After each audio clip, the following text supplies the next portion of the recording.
Hi friends, welcome back to my channel. Interesting వీడియోల కోసం నా ఛానల్ను సబ్స్క్రైబ్ చేసుకోండి.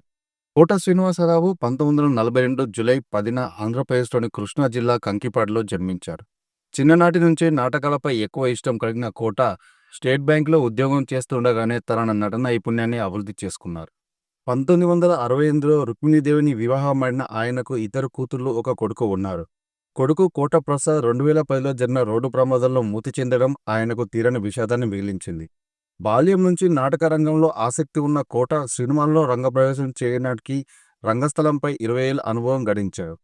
1978-79లో ప్రాణం ఖరీదు నాటకం వేస్తుండగా ఆ ప్రవేశం చూసిన సినిమా దర్శక నిర్మాత క్రాంతి కుమార్ ఆ నాటకాన్ని సినిమాగా తీయాలనుకున్నాడు. మర్యాదపూర్వకంగా ఆ నాటకంలో నటించిన నటీనటులందరికీ సినిమాల్లో కూడా తీసుకున్నారు. అలా కోట శ్రీనివాసరావు సినీ రంగ ప్రవేశం జరిగింది. అంతవరకు ఎప్పుడూ సినీ నటుడు అవ్వాలని ప్రయత్నించని కోట 1986 వరకు సినిమాలను సీరియస్గా తీసుకోలేదు. కోట శ్రీనివాసరావు సినిమాలకే పరిమితం కాకుండా రాజకీయాల్లోనూ తనదైన ముద్ర వేశారు. విజయవాడ తూర్పు నియోజకవర్గం నుండి శాసనసభకు ఎన్నికై ప్రజలకు సేవ చేశారు. కళారంగంలో చేసిన కృషికి గుర్తింపుగా 2015లో భారత ప్రభుత్వం పద్మశ్రీ పురస్కారంతో ఆయనను సత్కరించింది. 1975లో ప్రాణం ఖరీదు చిత్రంతో సినీ రంగ ప్రవేశం చేసిన కోట మొదట సినిమాలను అంతగా సీరియస్గా తీసుకోలేదు. అయితే 1986లో వచ్చిన ప్రతిఘటన సినిమాతో విలన్గా మంచి గుర్తింపు తెచ్చుకున్నారు.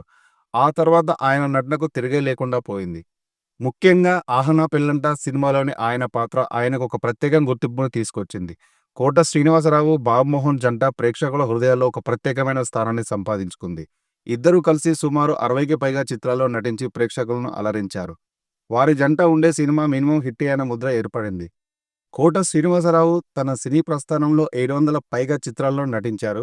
ఆయన మిమిక్రీ చేయగలిగే నైపుణ్యం, హావభావాలు, డైలాగ్ డెలివరీ ఒక యాక్టర్లో ఉండాల్సిన అన్ని లక్షణాలను కలిగి ఉన్నారు.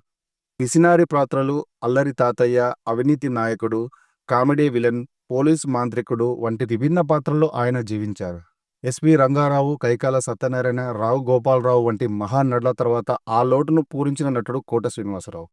ప్రతినాయకుడు, క్యారెక్టర్ యాక్టర్, సహాయ నటుడు వంటి వివిధ విభాగాల్లో 9 రాష్ట్ర నంది అవార్డులు అందుకున్నారు. 2012లో కృష్ణ వందే జగద్గురు చిత్రానికి గాను సైన్మా అవార్డును అందుకున్నారు. 2015లో అతను భారతీయ సినిమాలకు చేసిన కృషికి భారతదేశపు 4వ అత్యున్నత పౌర పురస్కారం పద్మశ్రీని అందుకున్నారు. కోట శ్రీనివాసరావు సోదరుడు కోట శంకర్రావు కూడా సినిమా నటుడు కావడం గమనార్హం. ప్రతి ఒక్కరి జీవితంలోనూ ఒక టైం వస్తుంది. ఆ టైం వచ్చిందంటే నీకిక టైం ఉండదు. ముఖ్యంగా ఆర్టిస్ట్ అనేవాడికి టైం వచ్చిందో వాడికిక టైమే ఉండదు. నాకు అలాంటి టైం వచ్చింది అంటూ కోట శ్రీనివాసరావు గతంలో చెప్పారు. కోట శ్రీనివాసరావు 2025 జూలై 13న కన్నుమూశారు. ఆయన మరణంతో తెలుగు సినీ పరిశ్రమ గొప్ప నటుడిని కోల్పోయింది. ఆయన మరణం పట్ల పలువురు సినీ ప్రముఖులు, అభిమానులు సంతాపం వ్యక్తం చేశారు.